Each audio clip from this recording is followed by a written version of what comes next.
Tô như là phân tạo được luôn nè đi lên đây sang nè bạn đi hay như ca hay phải đi nó thôi đi đến bè giả khắp nè đuôi cái như em mày chắc lệ ngon dạ cái bốc mẹ bốc lệ dọ nhạc ngoan mặc lên ở mà về nè nó là mai cái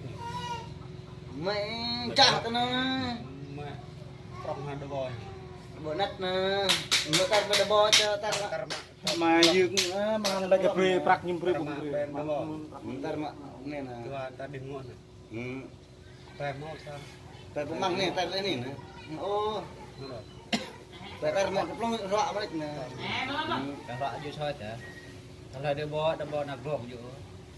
bò cái tin mẹ prok cả rõ đôi bò mang bò lên này nhất tên dỗ mình dễ hoa chị bia bò đúng là bò này nhịp một rõ mắt này là nhục ruộng dỗ thông gia cái hoa có sao huyền thì à lạc lạc nè tự thà rồi chập tơ bố hòn đưa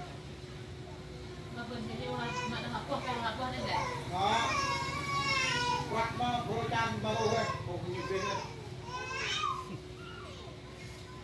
vậy tay nhỏ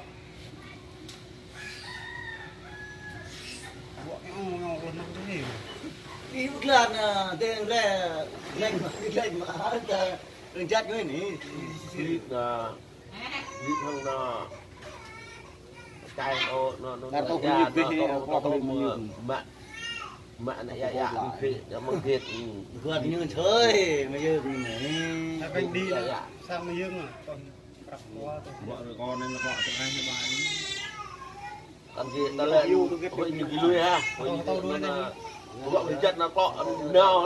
nó thăm lúc nó nhớ bọn con đỡ rồi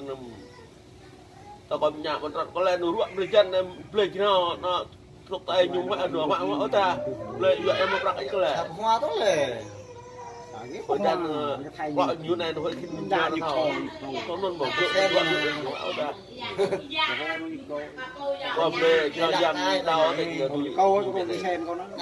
ôi rồi này lạc có siêu nào lên cho cái nào ruộng con người chân pin chân nhưng mà nó nhung lại cái mưa dạ cái mưa bây giờ cái tông nó ra câu đi kinh đi cái nòng mà này là còn đi cái lưng mà còn là như quạng đây ui lui cho nó bẹt mà làm nó ao mà cô tè đấy bay đua bây biết nhà đi cầm nhà đi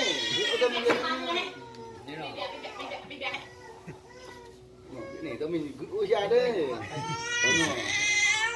chào mà em đây chàng mà nó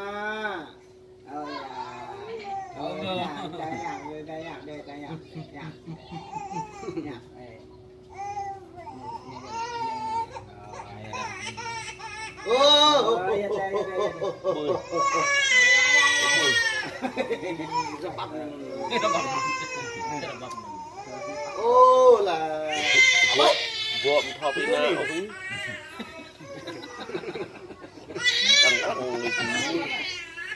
lấy mà đòn là lên từng lệ này